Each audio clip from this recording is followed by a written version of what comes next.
welcome back to my channel, and if you are new, welcome. My name is Meg, and today we are going to be discussing the hometown dates of Becca's season on The Bachelorette.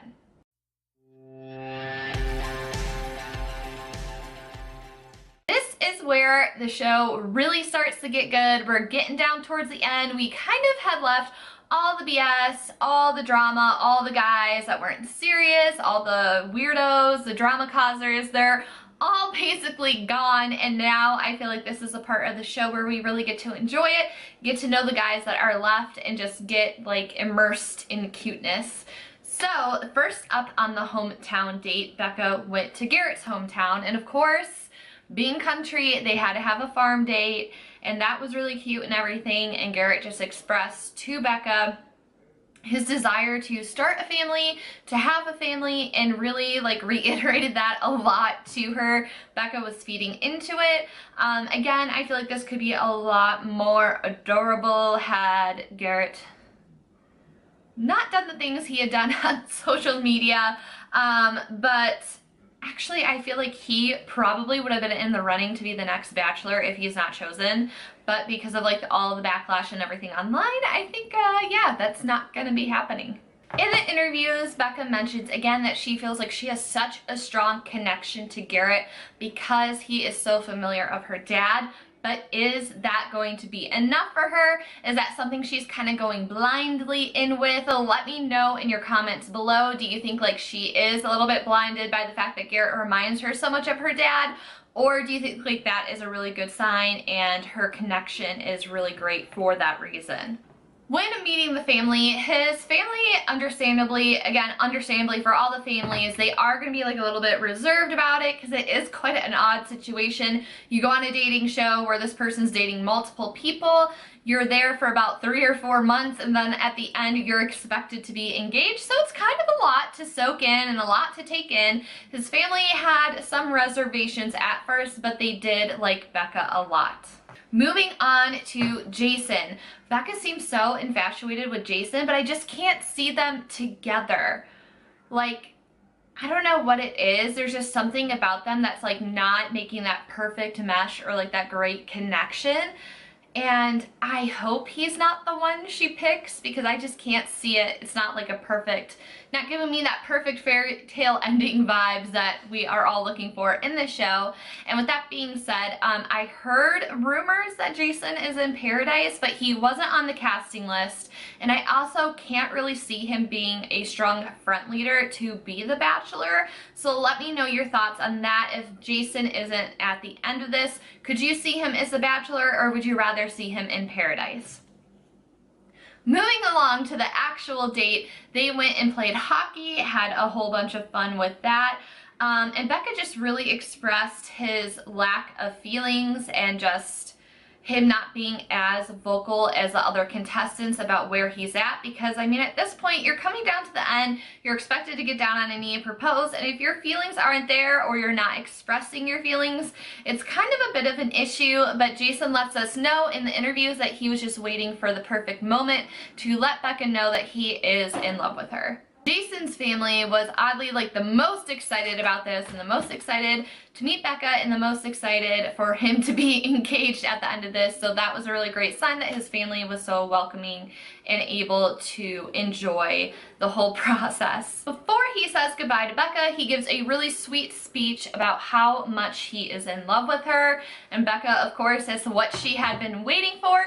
So I really think Jason is a true top contender here. So I'm interested to see how it goes after, where are they going? Thailand? I'm really interested to see what goes down in that episode. I think we're gonna start to see Becca crack in the pressure and the competition, and everything is just really going to get at her. Moving on to my favorite that is left, which is Blake. I think he's so adorable. I really, fingers crossed that him and Becca end up together. I think that they are the best match out of all the people that are left, and Blake just seems like such a genuine, sweet, caring guy, and I think that he is such a good fit for Becca, and vice versa, Becca's a good fit for him. And if he isn't picked, he better be the next Bachelor. That's what I'm gonna say. Out of everyone that's left, the only person I can see being the next Bachelor is Blake, and I don't want him to be, because I want him to be the one that ends up engaged at the end of this. So throughout the show, what I've noticed, I've been really trying to pick up on Becca's reactions to the guys, her body language toward them, the conversations that they're having, her reactions to the conversations, and by far she was the happiest to see Blake. She was also, like, I would say the second most happy to see Garrett, but just watching these 4 hometowns, she was definitely, in my humble opinion, to see Blake, she was just the most happy with him and greeting him. And she also seems the most excited about him, and I feel like Blake is really the one that has been opening up the most, really letting us get to know him. He took her to the high school. He talked about how, you know, his sister was at high school the same time as him, and his mom taught at the high school, and how there was a school shooting that he had to sit and go through, and how that changed him as a person along with his parents' divorce. And it's just really amazing that through, like, both those really tragic events that he is able to be such a bubbly, happy, positive person, and that he is just taking those negative, horrific experiences and turning it into, I'm gonna live life the best that I can and live every day to the fullest. And I just love that he has that outlook. Also, Blake was doing the most here by having a surprise concert in the auditorium with Becca's favorite singer, so good luck to the rest of the guys competing with that. If she wasn't into him enough as is, like, I'm sure that just set the bar on a whole other level.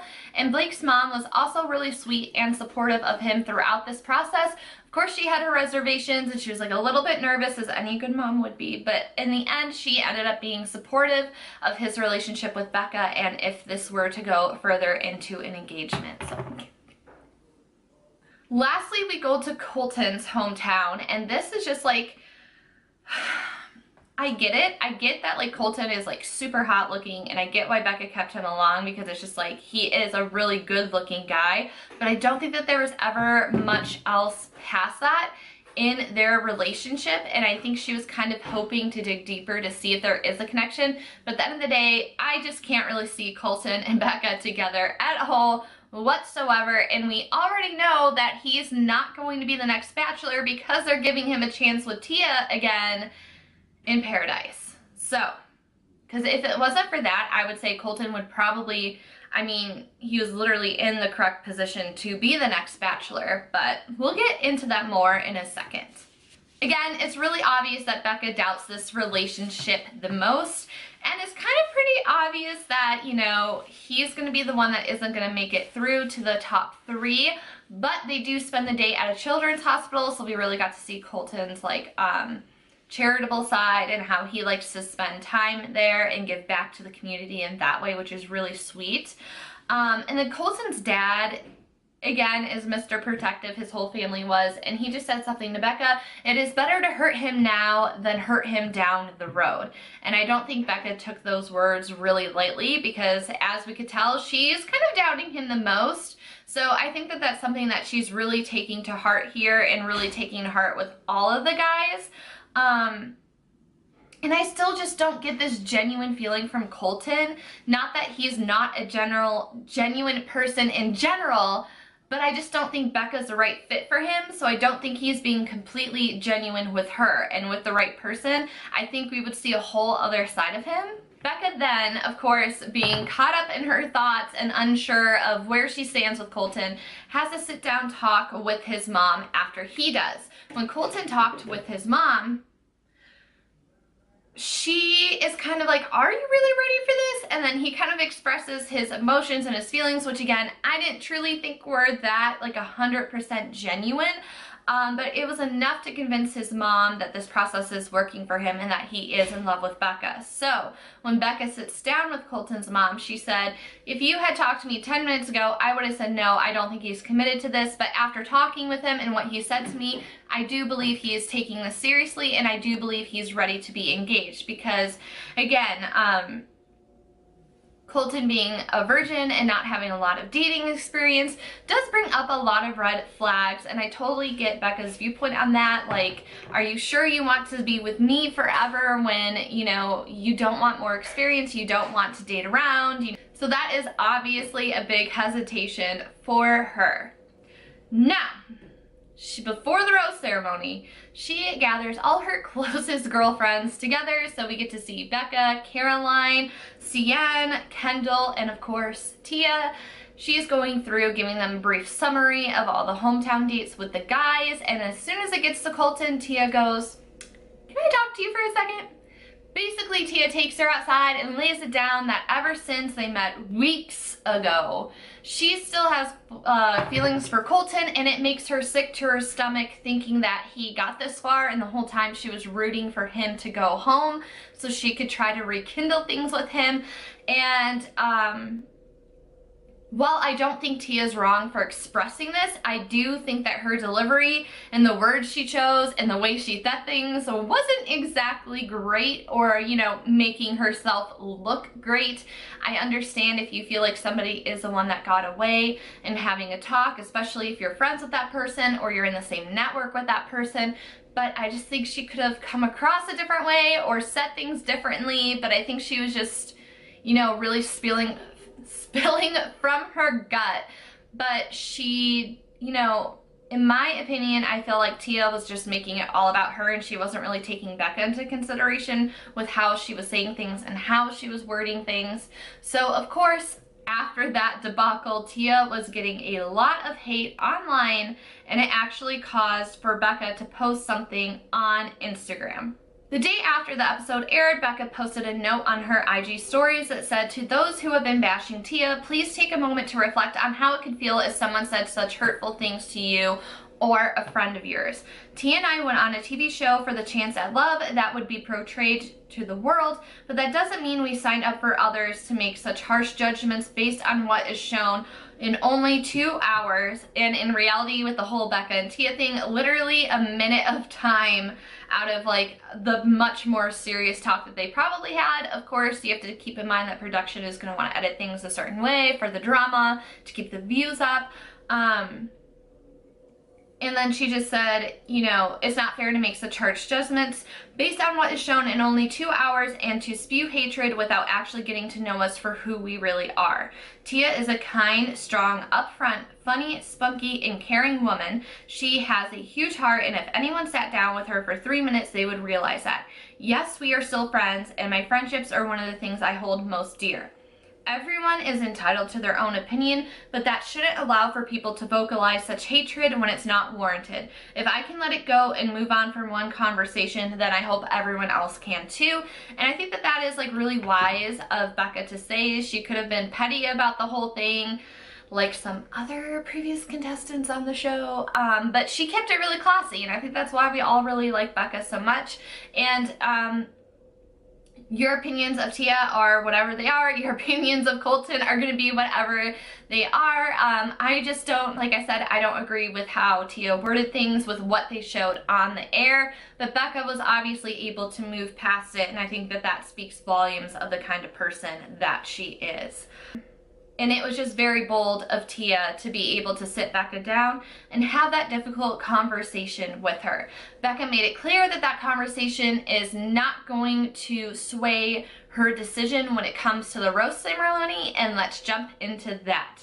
So at this point in the game, I think the order that the roses are handed out is really significant, really says a lot, kind of really gives us an idea, and I think gives the guys an idea of where they stand. So of course, with my true happiness, Blake was called first, and that just made me so excited. And then next up, Jason got the second rose, and it came down between Garrett and Colton, and Garrett made it through to the final 3 with Colton going home. So with that all being said, they are moving on to Thailand to figure out who the bottom 2 is going to be. I'm guessing that is where they're going to end the show there and have the proposal be there. We kind of see a preview of Becca crying and saying, "I just did to him what Ari did to me." So I'm really interested to see who is involved with that. Again, I'm still really hoping that Blake is the one that makes it till the end. Let me know in the comments down below, who do you think is going to make it to the end? Are you happy with who the top 3 contestants are? And who do you want to see as the next Bachelor? Let me know. I love hearing from you guys. Thank you so much for watching. Don't forget to subscribe and turn on the notification bell so that you're notified when my next video comes out, and I will talk to you all next week. Bye everyone.